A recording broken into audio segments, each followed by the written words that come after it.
Hello? Anybody there?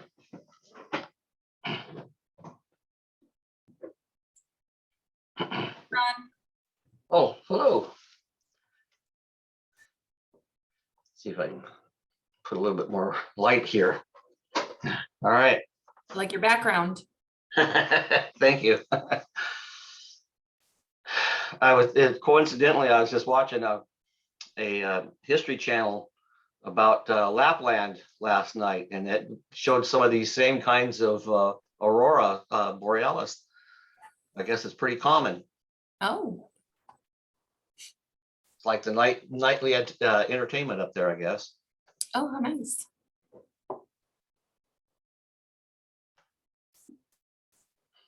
So how you been doing? Good, busy. How's it going over there? Yeah, well, same thing here. Just I think we're all busy, just doing different stuff, but just as busy. I agree.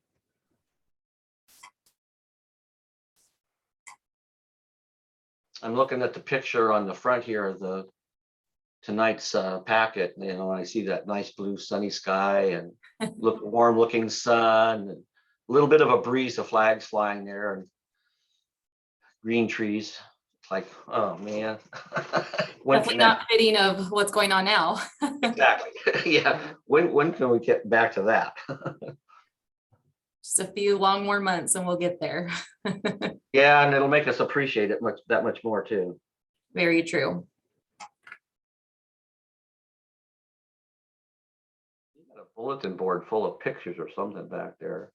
Looks like a puzzle.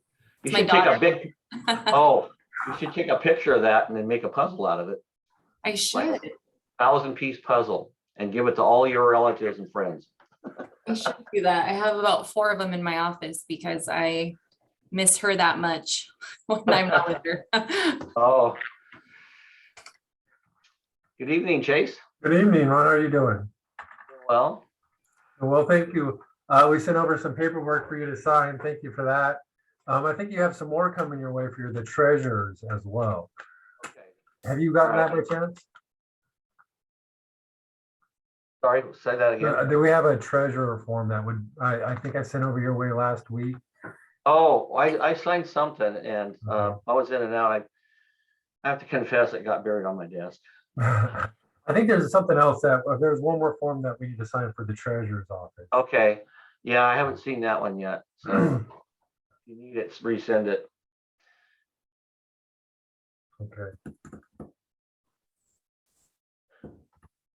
I was out most of the morning at the dedication of the new grade school in Hera. Beautiful building, beautiful. First new school there in 85 years. Oh, wow. Yeah. And it's grade school and middle school. Classes are going to be there, and they're gonna be there. Start attending on January 3rd. Was Barbara there? Sorry, what was that? Was Barbara there? Yes, Barbara Hare was there. Yeah, she spoke a little bit. There was a lot of people there, and it was. If you get a chance to go through that school, you got to go. It's very unique. There's a center hub for all of the administration and the entry and all of that kind of stuff, and the classrooms go off on wings. So you can stand in one spot and see all 3 hallways, and down all of the classroom hallways. Very unique design. Huge, big, multi-purpose gym. Yeah, it took a long time to get it, obviously, but so it's a beautiful school, and it's the way they have it. The original bond failed, so they had to cut off some rooms off of each of those hallways, those wings, but it's all plumbed and ready to go. All I have to do is take the windows out at the end of the hallway and add a room. Oh, good. Is this the Hera School, Ron? Yes. Okay. Yeah, you got to get down there and see it. They're going to be coming into their transferring everybody over from the other school on January 3rd. Oh. Some of the teachers have already got their stuff in there, and their classrooms are already set up, and yep, they did a great job on it. Simple, clean, no frills, but very functional. It's very easy to maintain. It has the polished concrete floors and all of that stuff, and very nice.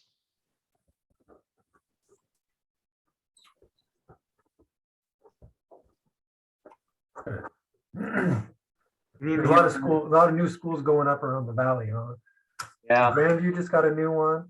Prosser just opened up a new high school. You know, Grandviews is very impressive as well. Yeah.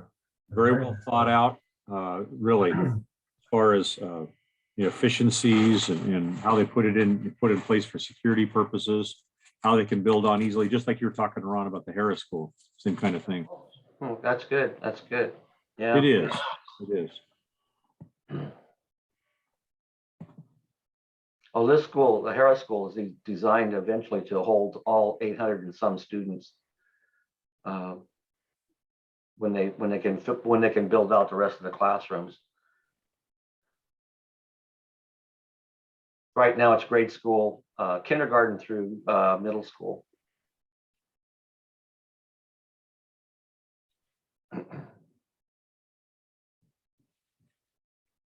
They're finally getting wise to not building a box and then having to put out portables.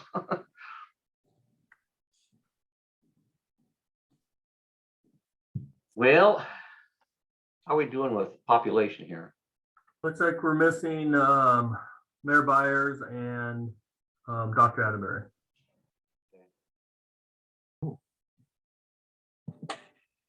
I'll give him a call. Okay. And then I don't see, is Nyla on? Nyla's going to be a little late. She has another meeting, so Oh, okay. she'll be late. All right.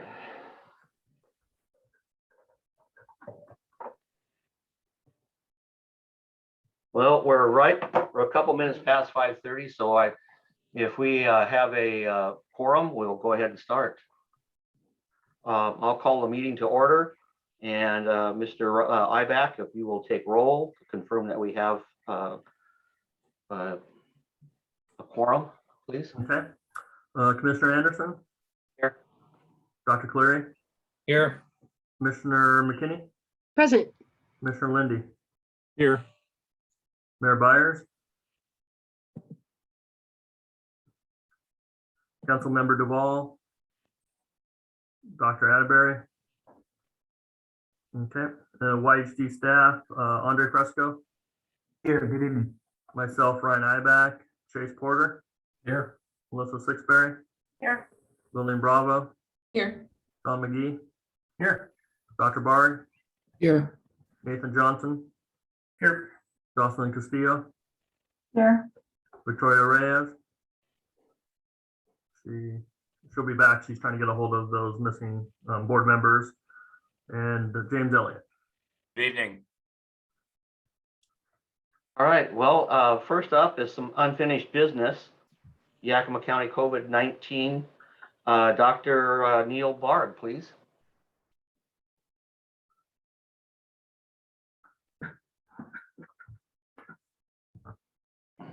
Dr. Bard, you're on mute. So sorry.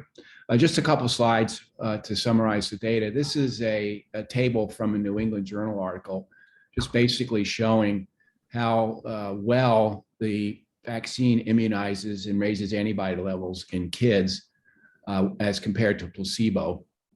So we'd expect that the vaccine is going to work well in kids 12 to 17-year-old, and similar data is generated for the 5 to 11-year-olds. So we should expect a good response if we can get the kids vaccinated, and it should be helpful in preventing spread to adults when the kids get mild disease. So next slide. So here's a map that's from the first week in December, showing the blue states where Omicron has been isolated from patients and sequenced. And the map obviously is worse this week. So the first cases were described at the time of our previous meeting 2 weeks ago, and it's already spread to 50 countries. An isolate, as most of you know, was isolated in Yakima today, and yesterday UW campus had an isolate. So it's just moving around very, very quickly, much quicker than Delta did, and of course a lot quicker than Alpha. Next slide. So this summary here is from a number of different sources that are from a CDC IDSA. IDSA is Infectious Disease Society of America, bulletins that they send out to the members. So this new variant, which we're all aware of now, was first reported at the end of November around Thanksgiving in South Africa. And in just that short period of time, it's in 50 countries. The Omicron strain has numerous mutations of the spike protein and elsewhere. And it looks like it does increase transmissibility. It also confers more resistance to therapeutics. For instance, the monoclonal antibodies don't work against this, the ones that we would use after someone's been exposed and early in their illness. And it's not as well managed by the vaccines, although higher levels of antibodies that one might get from a booster are more effective than just the two shots. So two agencies, the WHO and also the US SARS interagency group, determined that this was a variant of concern. And of course, looking back, they were absolutely right. The first of this month, we had the first case of the Omicron variants, and now we have dozens. As of December 8th, 22 states had identified at least one Omicron variant, and that's also grown quite a bit. And with the 43 cases of initial follow-up, there was one hospitalization and no deaths were reported, and similar to other countries. It's, the final data is not in, but it does seem that the percent of people that get infected, there's lower percent in the hospital. But keep in mind, if thousands more people get infected, although the percent of those thousands, there's less hospitalizations, we're still going to have a lot of hospitalizations. And they're predicting medical capacity problems in the next 4 to 6 weeks. Next slide. So as I alluded to, the booster seems to confer a lot more immunity because it raises the antibody levels. So there's more available to bind to the spike protein of the Omicron.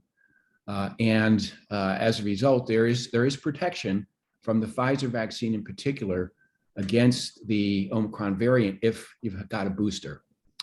Right, say of last week when I put this together over the weekend, 95% of the infections are still caused by Delta, but they are expecting by the end of January that the Omicron will overtake it.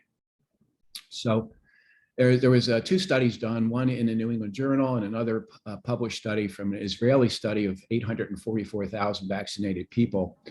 So the booster was calculated to provide 25 times better protection against Omicron when compared to people who only received 2 doses. So from the study in the Israeli vaccinated group, there were 65 deaths in the boosted persons. And remember, this is out of half of 844,000 vaccinated people. And there were 137 deaths in the non-boosted persons. So at least the death rate was more than double. And in the New England Journal article, boosted persons had 18-fold reduction in recurrence of severe illness in patients who were greater than 60 years old. So again, it looks valuable to get a booster. The early data indicated that the level of antibodies after the booster can target 80% of the new spike protein. So as opposed to say the Delta or the Alpha, where nearly 100% of that protein can be targeted, a lower percent, but still effective enough to prevent severe disease. Also, this second level of immune defense, the killers T cells, they're stimulated by the booster, and with their increase, infected cells are eliminated by those lymphocytes. So that's the second phase of our immunity, and that lasts a long time as well. And finally, and good news is, it looks like the Pfizer pill might be active against Omicron. So the Pfizer medication does not work at the spike protein. It prevents viral replication. So it doesn't matter what the spike protein is doing. This drug may help keep people from getting severely ill once they're diagnosed, or if there's an outbreak situation like in a nursing home, they can just give the medication to everybody and prevent them from becoming ill. If you are ill, you're not going to get as sick with this medication that you might be otherwise. I think that's the last slide. Is that right? Okay, so that's my little update, and I'm sure we'll have some more to talk about in upcoming meetings. Thank you, Doctor. Next up is Mr. Elliott, and updating us on OSHA. So before we do that, I did want to check in. I didn't hear, and maybe I missed it. Was there an issue related to written comments? Was that question asked? Okay. No, it wasn't asked. Is there any written comments, Mr. Ryback? There were no written comments submitted for the board meeting tonight. Thank you. All right. So the good news for I'm everybody. sorry, before Mr. Elliott goes on, I just wondered if we were going to have an opportunity as board members to respond to Dr. Barg's presentation. Yeah, I didn't mean to start speaking, Commissioner. I thought he was asking me. So go right ahead. No, I agree. I heard the same. Commissioner Anderson, would we be able to respond to Dr. Barg's presentation? If there's, yes. So we received this. Context. Yeah, absolutely. So we did receive your presentation just a little bit before 2 o'clock this afternoon. So I do appreciate it. And what came to mind is I'm happy that you're seeing in your presentation that you've acknowledged that the Pfizer pill, one of the medications, is proving to be very effective for treating all the variants so far and keeping folks out of the hospital and definitely from having any serious adverse impacts from catching the virus. But what's concerning to me, and I know that we had some slides coming from Ms. Sixbury later in the presentation, is that we're not talking about the positive aspects of this Omicron variant and acknowledging that it is simply less harmful to people who get it. And I have to say, Dr. Barg, I just happened to read an article today, and when I got your slides, it made me think exactly of that we at our own health district and leadership are not talking about the right headlines, which is that we need to be doing things that are giving people hope and optimism, and talking about the successes that we've had with treatments and the ones that are around the corner from being approved for folks. We're not talking about the facts that this virus is proving to be globally something that is not putting people in the hospital at a higher rate. And instead, we're seeing a reversal of that. We're seeing that we're now predicting that our hospitals are going to be overrun and that we're needing to reinstate mask mandates, which of course in Washington state we never lost our mask mandate, but there are other states that dropped theirs, namely New York, that just was bringing some back. So I just wanted to read a couple of things from this article that just popped in my mind that's completely related to your presentation. And it's actually just some statements by Dr. Marty McCary. I've been reading a lot of his interviews. I find him to be incredibly balanced in his approach. And for those of you who'd like to look him up, he's a professor of health policy at Johns Hopkins University. He graduated from Bucknell, Thomas Jefferson, and Harvard University, completed his surgical training at Georgetown University and his fellowship at Johns Hopkins Hospital. He was asked about this kind of doom and gloom that's coming from national leadership, Dr. Fauci, and even unfortunately at the state here in Washington and our local leadership in the health district.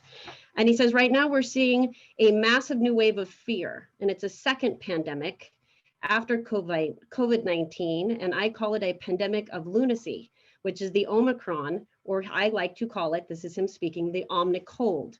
If you look at the epidemiological data, the epicenter is now way down. Hospitals had some hospitalizations, but not much. And those stays were short, 2.5 days instead of 8 days.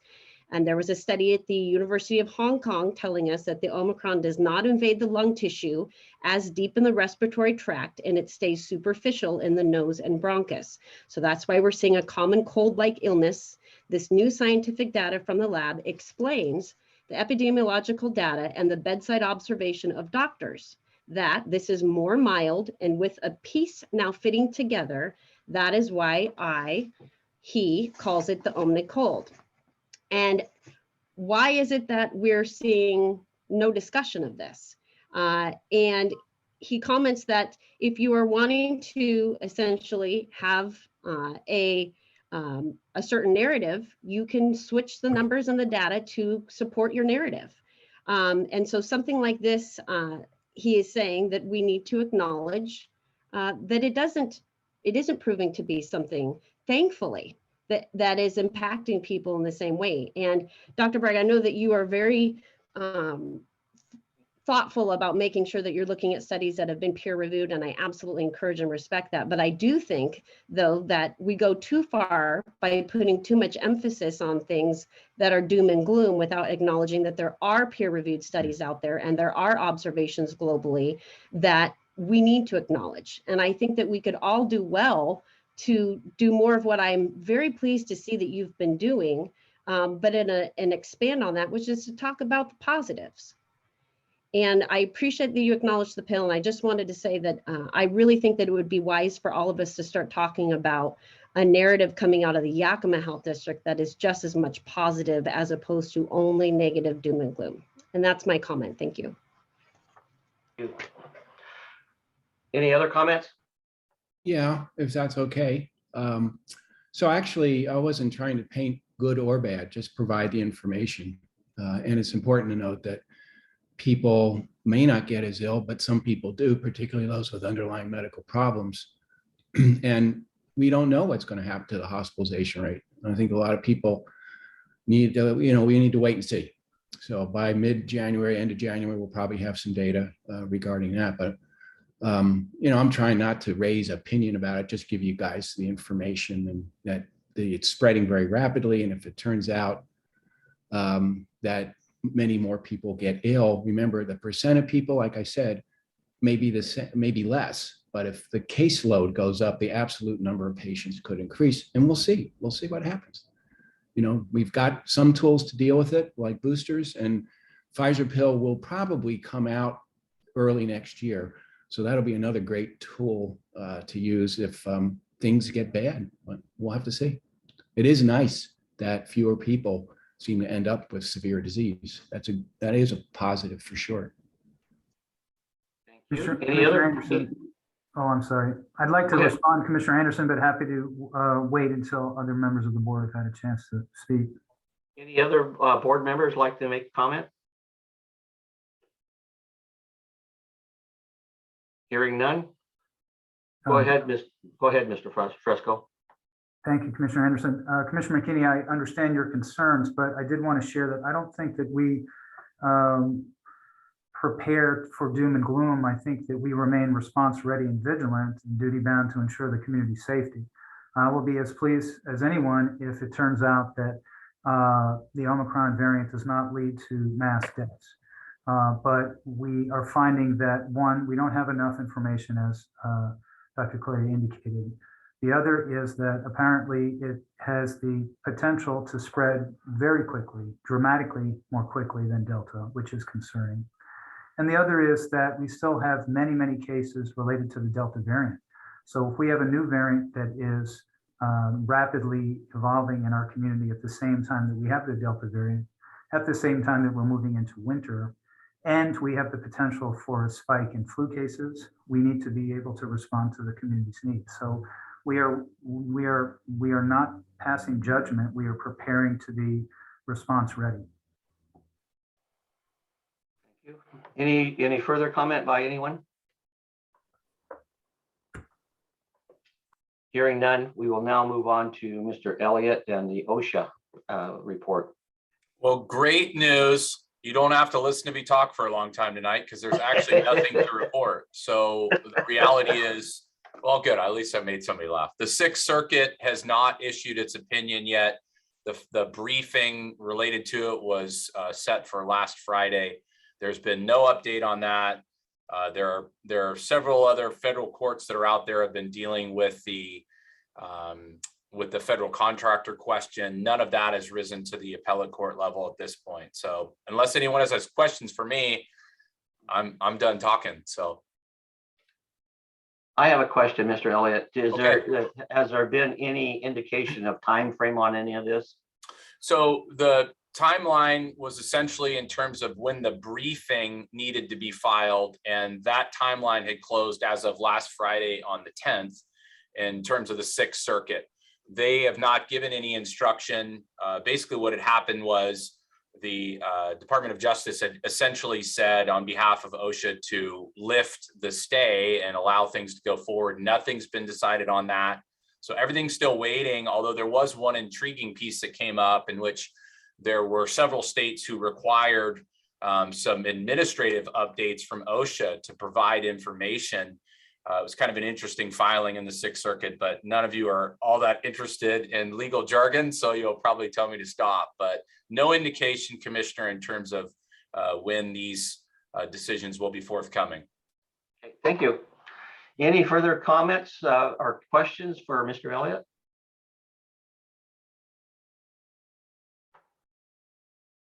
Hearing none, we will now move on to new business. Board approval of marketing campaign, Commissioner McKinney.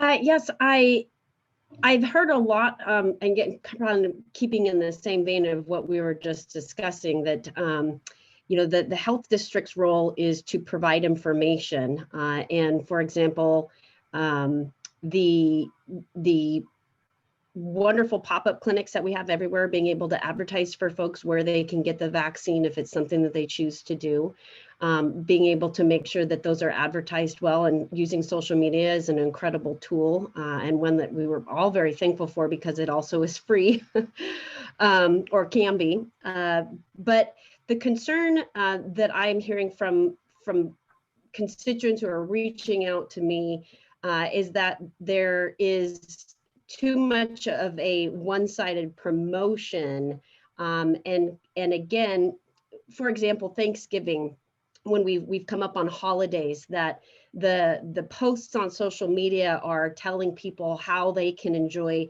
a safe Thanksgiving celebration with their family. And I think that it gets to the point where that's overstepping the role of government. I think that we've done a good job of getting information to people, but I think it's overstepping to suggest to people certain ways that they might invite people or not invite people into their own home. The slogan, "Let's get vaccinated," I think instead of saying "let's get vaccinated," here, you've provided so much information about the benefits of the vaccine.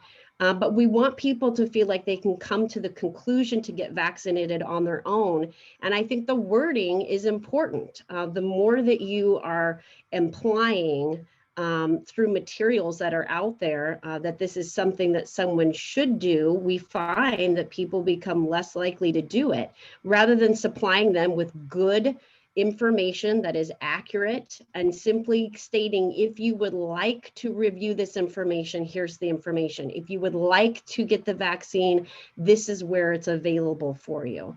So I would just really think that it's important at this point for the board to have more input and approve the verbiage on some of these social media posts and marketing campaigns to make sure that it's in keeping with what our community, really is expecting from the health district. And that is only a point of view that I'm sharing from folks that have reached out to me. So I welcome the input of other board members. Thank you. Any comments from anyone?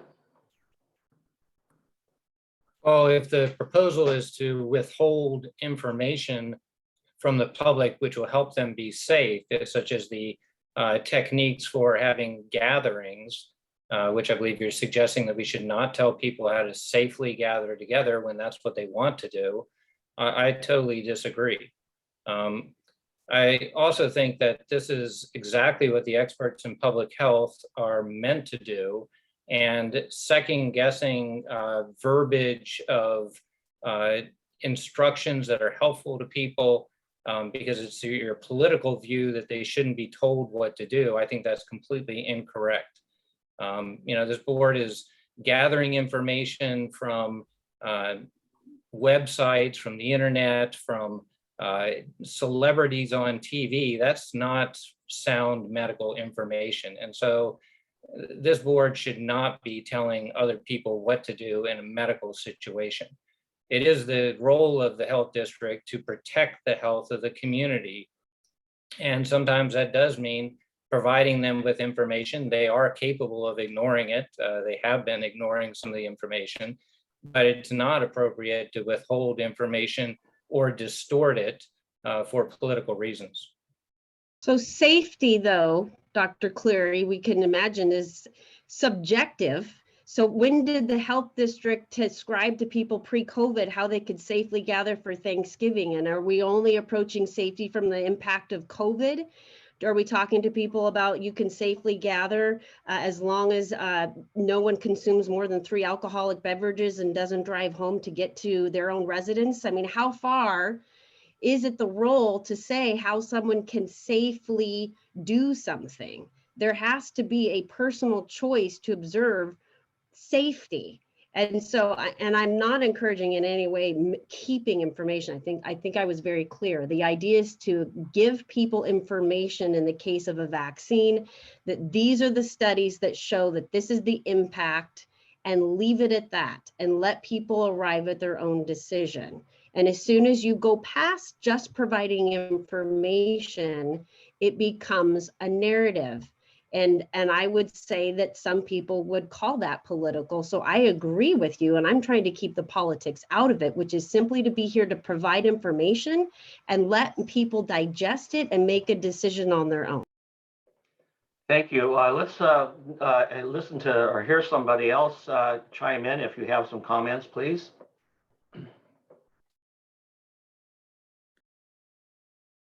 So Anyone have that? I'd just like to, Go ahead, Mayor. Yeah, so sorry. First of all, I am here. I came into the meeting late because I've had a hard time getting the link to open up for me this evening, which is nothing new in my own personal experience. I have lots of problems with that. I understand what both Dr. Cleary and Amanda McKinney are saying. And I want to say that I tend to agree with Commissioner McKinney on this, and that I think that sometimes just the verbiage, for example, rather than saying you should do this, I would probably be far more inclined, I think, regarding anything. If somebody would say to me, here's a way to, be safer at Thanksgiving, or here's a way to do this or do that, or provide people the information. I think just providing it to them, I think we start getting into the shoulds and the coulds. I understand what you're saying about that, Commissioner McKinney, that people can oftentimes receive that the wrong way. And it will create, I think, more resistance if you're constantly telling people you should, rather than, hey, here's some great ideas to help you do that and give people information. I know it's semantics, but sometimes semantics are important. Thank you. Anyone else? Commissioner Anderson, when board members have had the chance to speak, I'd like to respond, please. Any other board members like to respond or make comment?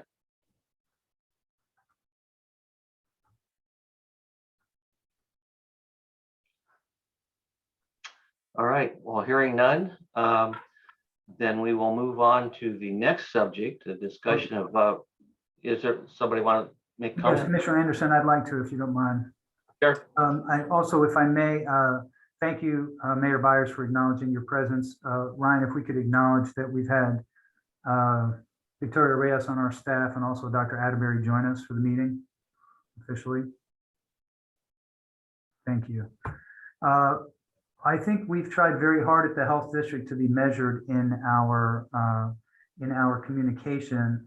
When you bring up, Commissioner McKinney, the idea of let's get vaccinated, I'll stand by those words. I don't think that those are punitive in any way. And as is very clear, people can choose to ignore that.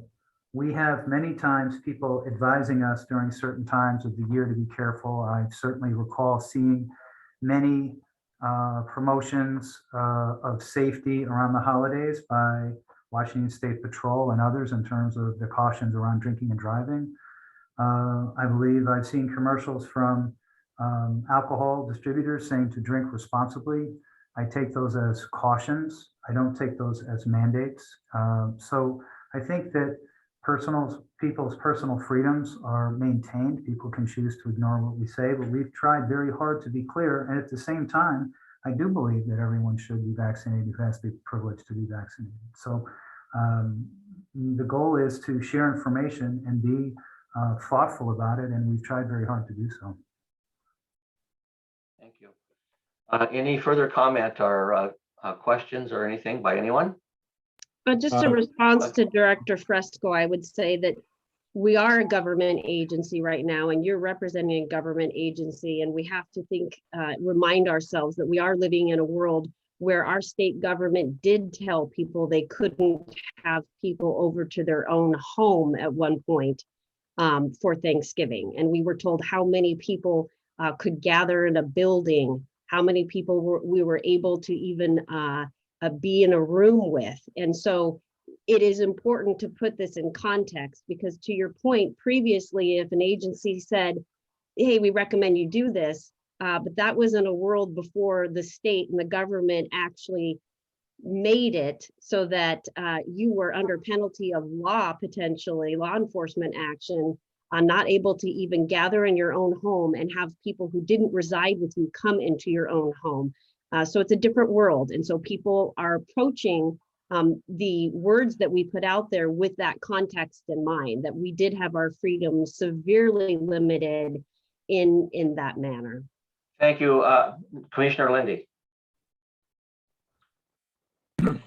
And I guess I would say is, when we were having things where it was done in a regulatory fashion, yeah, that caused some concern for me in some areas.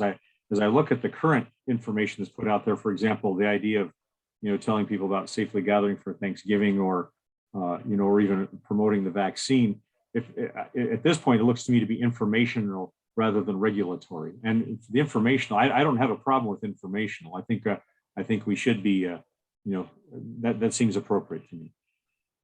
Thank you. Anyone else? Apologies, Commissioner Anderson. I'd like to share. I recognize that the last almost 2 years of this have been very divisive, and there are circumstances that were not ideal. I will share that what we've tried to do at our agency as a governmental public health agency, and Commissioner McKinney, you are correct that we are a governmental agency. We are trying to protect the public's health. That mission hasn't changed, and we find ourselves in the midst of, again, public sentiment and also state and federal regulations. So it is a difficult place, and we are attempting to navigate at all times. But I do want you to be comforted by the fact that when we do share information with the public, we are attempting to do so in a way that will be as palatable to them as possible. We are not looking to be divisive. We are not looking to share a perspective that cause animosity or angst. We are attempting to educate and support the best interests of the entire community. Thank you. Any further comment? Hearing none, we are going to move on to the discussion of Remark regarding masking efficiency. Once more, Commissioner McKinney. So I had sent a video for the rest of the board members to watch. It was actually an hour-long video with Dr. Drew Pinsky, and I don't know, maybe anyone else who's listening who also grew up watching MTV when they actually played music videos. Dr. Drew was a doctor that in our late teens and early 20s that, could talk to us in a way that felt like, okay, we're going to listen to him. And he's now very gray, which makes me also realize that I am not the same person who was watching Guns N' Roses videos way back then. Though I do still listen to it in the car every now and then. So what I think is important, and this is again, I would really like for us to be able to look at the positive and really think about ways that we can approach things going forward with more balance, arming ourselves with information. A lot of the mandates happened out in a vacuum because we didn't have a lot of information. But the more time goes on, we have the benefit, gratefully, of being able to look back and see how we've done things that we thought were a good idea at the time, but maybe they've proved to not be effective. And one of the things that continues to be a concern that is brought forward to me is the continued masking of our kiddos. And in fact, I just picked up my son today and they were standing outside waiting in line to be picked up outside with their masks. And, it continues to be something where we now have studies. We have had the benefit of having time across the globe to have studies that talk about efficacy. Now, it's easy to say that, well, masks work and we have to do everything possible to try to slow the spread. But we need to talk about what the actual efficacy of the masks are, because what's happening is that we are creating a situation, even in our local community, where people are judging someone who is not wearing a mask as though they're not choosing a tool that that you might believe is 100% effective. And this idea that masks are 100% effective is absolutely false. And having the idea that someone who's not wearing a mask is somehow a threat to someone else is also false. So I just wanted to just read a couple of excerpts. We weren't able to play the video tonight, so this is a transcription. And I just wanted to talk about and share a couple of Dr. Drupinski's thoughts as it relates to masks. He says there have been two studies. One was the Danish study. Dr. Barg, I think you actually yourself made note of this a couple of meetings ago. There was tremendous excitement around this study. We couldn't wait to see a publisher find out how well these masks work. Suddenly, everyone starts passing on the publication. JAMA, the list goes on, and finally it's published in the Annals of Internal Medicine. It's published and it shows, which is online, and I did also provide a link to the board, which if anyone wants it, we can provide that link as well. It shows that masks are about 15 to 20% efficacious. And mind you, these are the masks, if worn correctly, and surgical masks. So the cloth masks, and I think I've made note many times, the masks that 8-year-old boys are wearing and chewing on and running around class would probably be on the lower end, I would imagine, of this 15 to 20%, probably closer to 0. But mask wearing is not 100%, it's not 80%. 15 to 20%. There was also a huge study out of Bangladesh that also showed a 15 to 20% range, maybe a little less. And it seems what masks do is people believe they're 100% effective. And wearing them outdoors makes 0 sense. Like exactly none, 0. But indoors, it's okay. We want to do something. We want to make and treat people. We're treating people who are not wearing masks like they are wielding a murderous weapon by not wearing a mask. So we need to educate people about the reality of masks. You are better off socially distancing. That's significantly better. And when you go to the supermarket, they still want you to put a mask on. And again, I think I'll note here, segue, that there are 7 states that currently have mask mandates, Washington being one of them. It doesn't seem as if anyone is even looking at each other anymore when they're walking around. Everyone has sort of just glossed over. They're wearing it in the parking lot. They're wearing it driving alone in the car. So there's a several pediatric psychiatric associations and hospital associations have declared a national mental health emergency on kids. And somebody was asking me, I was lecturing to a teachers group, what can you do to help kids? And I said, look, what kids need is contact. They need to be in your presence. They need you to be on their level, listening, reflecting to things. reflective functioning, where you use your face to reflect the emotions that you see in the children. It's extremely important. What we call a building effect regulation. It gets into the brain in a way that words do not. And I was thinking about what I normally recommend for this group of teachers, but one of the teachers said, but what about the masks? I'm at a loss for words of what to do, because really to the kids at that age, when I think it might know the numbers, you just look at the numbers of suicide, depression, overdoses, it's crazy. If you're 18 or 8 or 12 or 14, every time you turn on the TV or get on the internet, you see your parents are in danger, your family's going to be destroyed. In the late childhood, early essence is very grandiose phase where you believe everything is going to happen to you. It's a normal, that's the normal way to destroy their psyche, is what we've been doing. So backing up a little bit, and I'm almost done here. We have honestly bungled this to the point of almost ridiculousness. Literally at the height of it, telling us all to wear masks, but then emailing, this is Fauci, his own friends who are going on vacation to say that masks you buy, you do not work indoors. And then of course his video came out. I would invite anyone right now to Google Dr. Drew Pinsky's interview on this topic. And it is not to fault the decisions that were made again early on that were made without the benefit of these studies.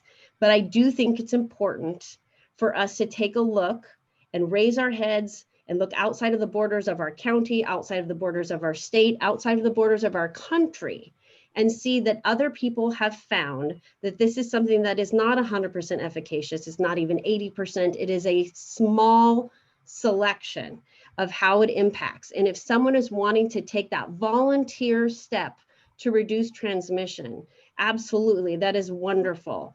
But we are living right now in a state where our governor doesn't want to acknowledge that the masks are not doing what he thinks that they're doing.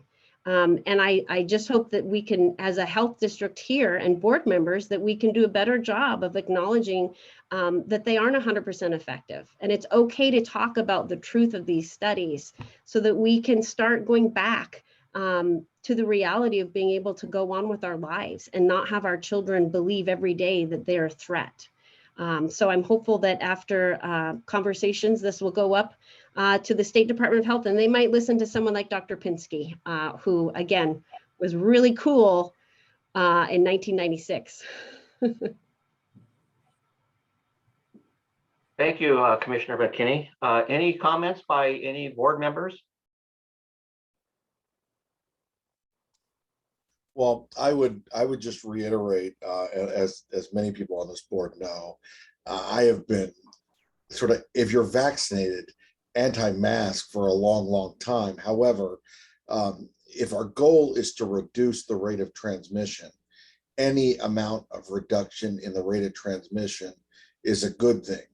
Whether or not masks are terribly effective at doing that or not is a separate argument. So I see both sides of the argument. Some on this board or in public would say any amount of reduced transmission is a good thing, and that's true. I wouldn't disagree with that statement. And yet we all see in our regular everyday lives how people are actually utilizing these masks and how little compliance there is with effectively wearing them. And so you say, well, I mean, you're really kidding yourselves. There is probably not a good way to measure this, but there's probably even less effect of miswearing a mask. It's probably detrimental to you because there's some fallacy that you're protecting yourself when in fact you're not. But nonetheless, what I would say is, I understand that we're trying to decrease the rate of transmission.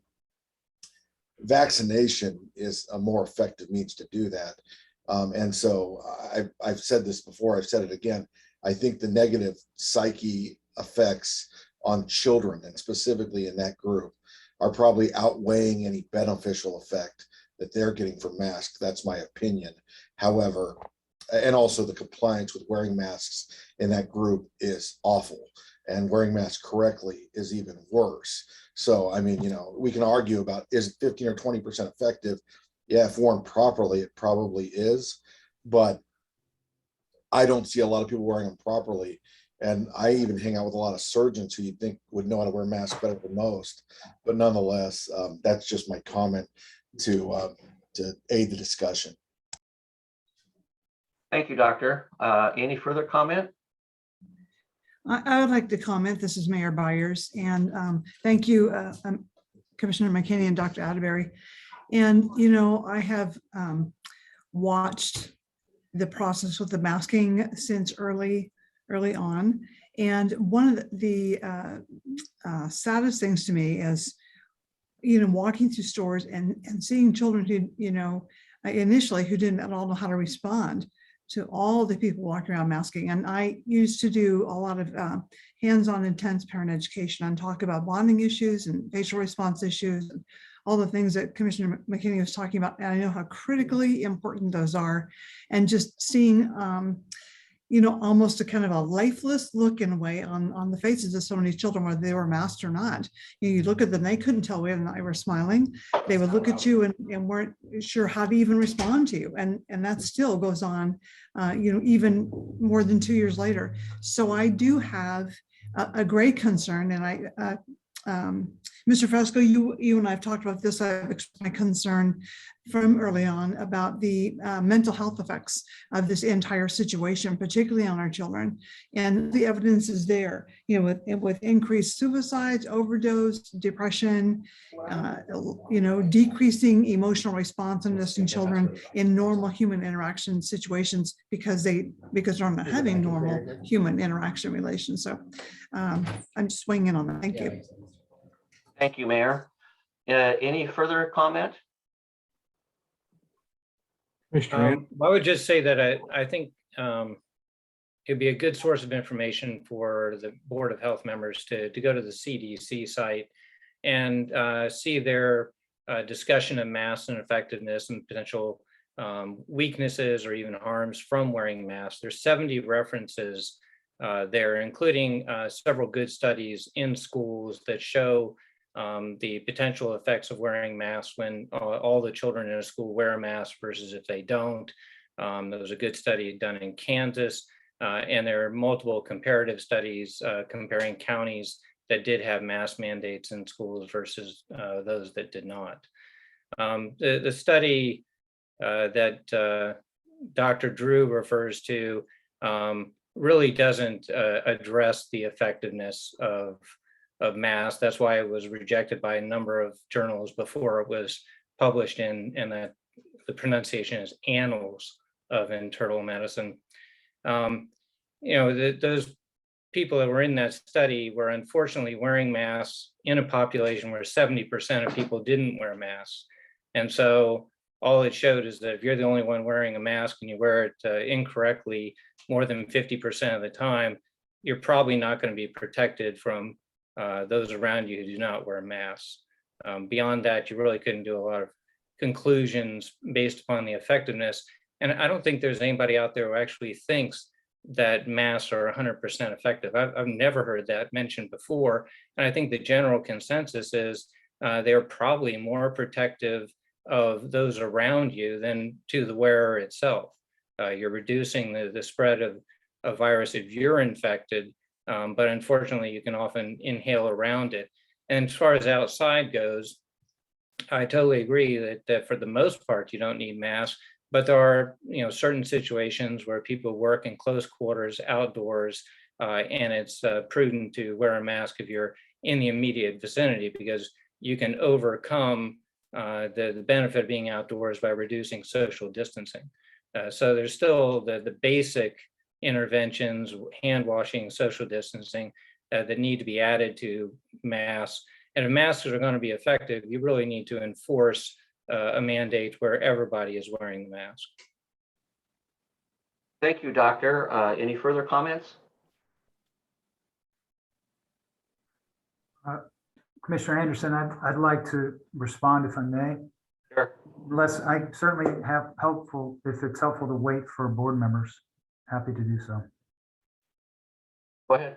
Oh, thank you. I'm not certain that anyone on our team or as part of the health district promotion has mentioned masks being 100% effective. I think that we think of it as one of the tools in a collective approach to preserving your safety and the safety of those around you. As we've discussed, social distancing, getting vaccinated, staying home when you're sick, being vigilant. This is a crisis, and one of the hardest things is that we have had a communicable disease disaster where it is easy to share. I agree that if you're very far distanced outdoors, then masking may not be necessary. But I've also watched many football games now where people are literally crammed into small stadium seating next to one another and no one's masking. We're talking tens of thousands of people. So there are opportunities for people to become sick. We are moving into an unknown area. This is new to us in winter, to have businesses fully open, religious institutions fully open, schools fully open, and we have multiple variants in our community. And it is correct. We think, hopefully, that the new Omicron variant will not be as deadly, but it appears to be spreading at a much more quick rate, skyrocketing, if you will. So we are concerned about that. And so we remain committed to any tool that allows for people to remain healthy and well, because it's not just our own collective health, it's the collective health of others. And Mayor Byers, we have talked many times about the concerns about mental health, but I would also share that there are other repercussions that are part of this disaster, and it's not just masking. I think that masking is a obvious and present recognition that we are in a crisis. And I can understand the concerns around that and some of the difficulties in wearing it and the frustrations. Be that as it may, there are other reasons I think that we have crisis in our community from a mental health standpoint. We have many people who have become sick and been hospitalized and been out of work. We have many people with health repercussions that have impacted their ability to work. We have many people who do not have the same traditional employment that they had. We have people who are living with the concerns around the loss of loved ones due to COVID and otherwise. And as Commissioner Anderson has mentioned before, the long-term effects of acute illnesses that were not managed because of the health crisis with COVID. So there are many reasons that we have difficulties in our community, and we remain an unhealthy community. This community has been impacted by COVID severely, and that's why we remain so committed to ensuring the health and welfare of people through the next few months. So we're encouraging every opportunity to remain healthy, and regardless of the efficacy of masking, it's still one of the tools that we use. Thank you. Any other comments? Yeah, I just want to point out something that's true for any disease process.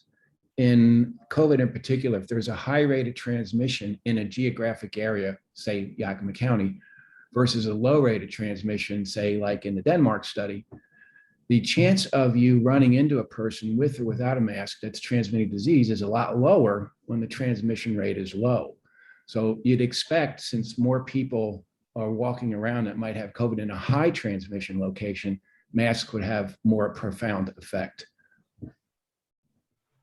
I would also say that the map that Melissa sent to us, which I appreciated, which showed the rate of transmission on a map of the United States. It's just very interesting that most of the United States continues to be in high transmission, considered to be high transmission. The southern parts of the United States and Texas and the South and Florida, though, did not have as high rate of transmission. But what's interesting is that we are one of the most vaccinated states and one of the states that has the most stringent mask requirements, and yet our transmission rate is the same or undiscernible. We're certainly not yellow like Texas or Florida, and we're not blue like certain parts of Nebraska. So it's just a funny thing. Thank you, Commissioner. Any further comments for the good of the order?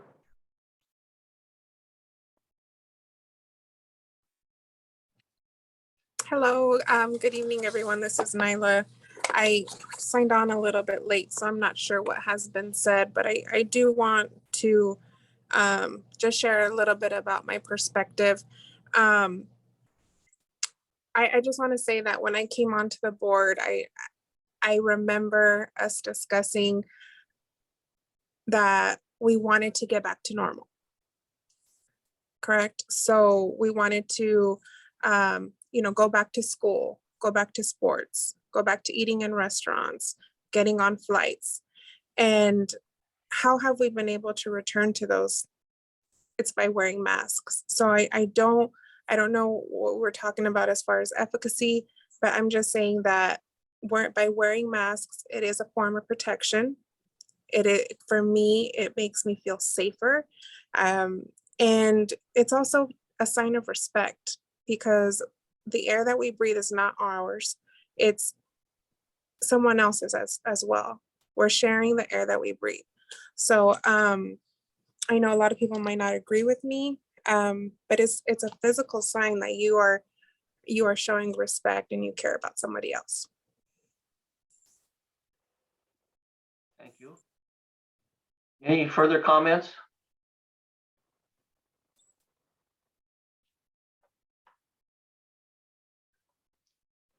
Hearing none, I will ask for a motion to adjourn. I would motion to adjourn. Is there a second? I'll second that. Myers, I'll Chloe. second. Okay. Moved and seconded to adjourn. Any further discussion? Well, I would just say Merry Christmas to everybody. Merry Christmas. Merry Christmas. Merry Christmas, everyone. Yes, Merry Yeah, Christmas, great everyone. Christmas. Yeah, enjoy that time with your family and loved ones. Yeah. And I want to thank the staff for their continued long hours of work and their commitment to this county and to our health. So, and Mr. Elliott, thank you for keeping us in the straight and narrow. So without further comment, we are adjourned. Right. Happy New See Year. everybody next year. Right. Bye. All right. Thanks, everyone.